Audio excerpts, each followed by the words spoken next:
Good day mga boss. Another day, another project. Samahan nyo kaming magsukat dito sa may San Nicolas sa Smuan, Pampanga. Maulang araw na naman mga boss, kaya ingat po tayo sa ating mga biyahe kung may pupuntahan man tayo mga boss. Pagdating namin dito sa may plaza ay lubog mga boss. Ang laki ng tubig. Huwag na lang sanang tumirik yung motor namin dito, kung hindi magtutulak kami sigurado mga boss. No! God, please, no! No! No!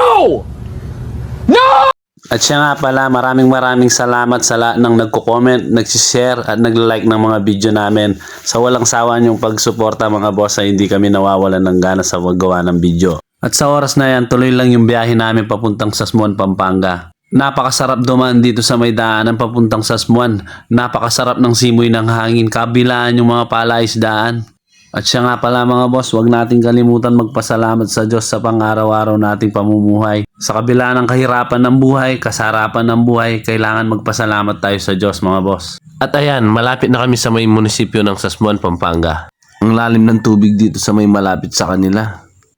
Natural na lang to sa may Sasmuan kasi alos tubigan dito. Pag high tide, lumalaki talaga yung tubig dito mga boss. At sa oras na yan, malapit na kami sa bahay na susukatan namin. At ayan, finally, nakarating na kami sa bahay na pupuntahan namin. Ito nga pala yung bahay na susukatan namin mga boss. At hanggang dito na lang tong video na to mga boss. Maraming salamat!